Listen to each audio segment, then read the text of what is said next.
नमस्कार, मैं GRS news के लिए गिरीश पे। आज का ब्लॉग मैं एक प्रश्न के साथ शुरू करूंगा।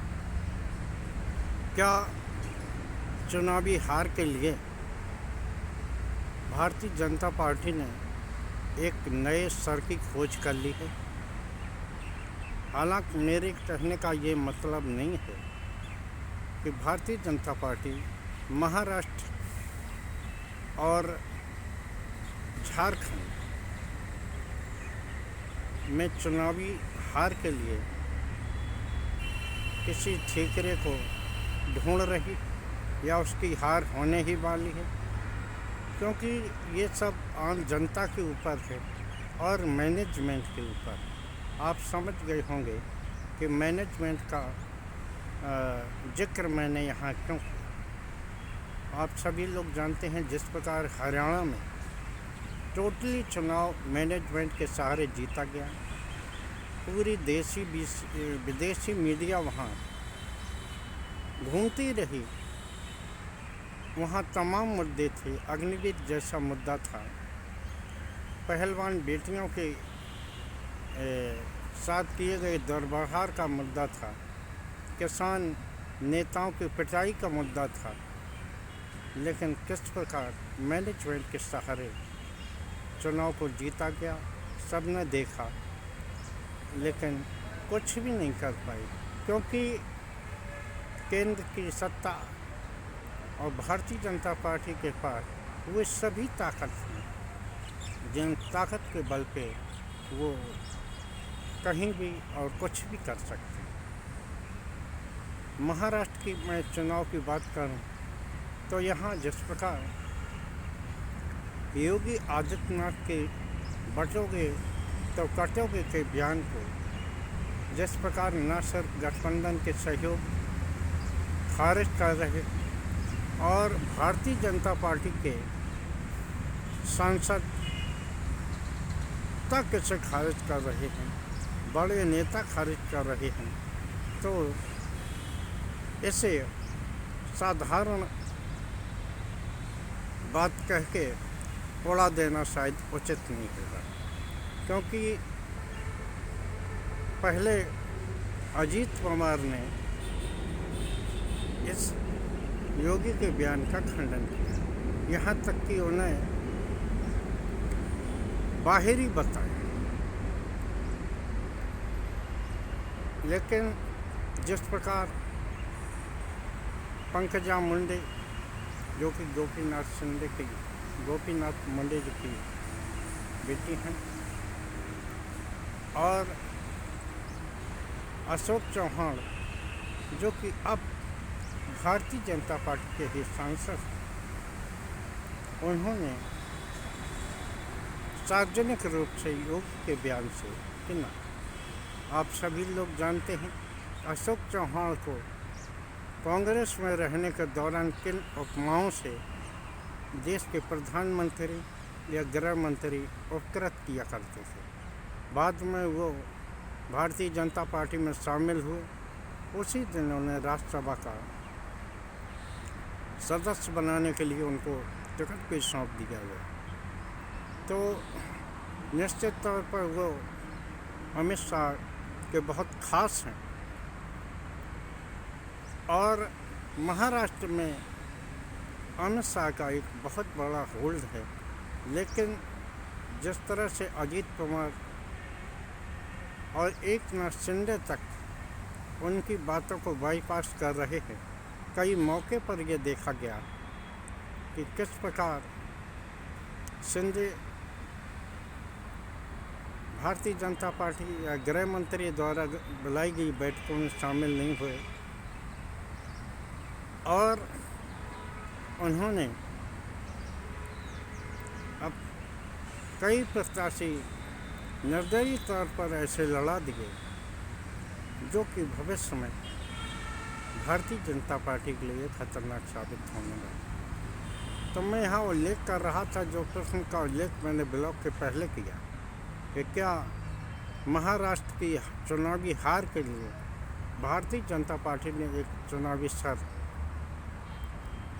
पकड़ लिया है, वो भी योगी आदित्यनाथ के रूप में।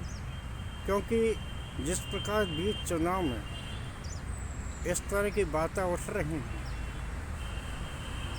और योगी आदित्यनाथ के बयानों से किनारा किया जा रहा है, यहाँ तक कि प्रधानमंत्री भी उनके बयान को तवज्जो नहीं देते। हालांकि उनके कहने का भी मतलब यही रहता है कि एक रहोगे तो सेफ रहोगे, और उसी बयान को अगर दूसरी भाषा में कहें कि अगर आप बटेंगे तो निश्चित तौर पर आपको कटना पड़ेगा। तो क्या महाराष्ट्र में एक योजना के तहत योगी आदित्यनाथ के बयान से किनारा किया जा रहा है? लगता है ऐसा ही।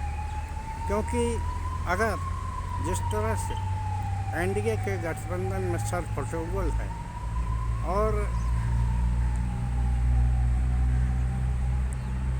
जिस प्रकार से अजीत पवार, एकनाथ शिंदे और भारतीय जनता पार्टी एक दूसरे के उम्मीदवारों को हराने के लिए अभियान सा छेड़े हैं, ऐसा महसूस होता है कि निश्चित तौर पर वहाँ परिणाम कुछ भी रह सके।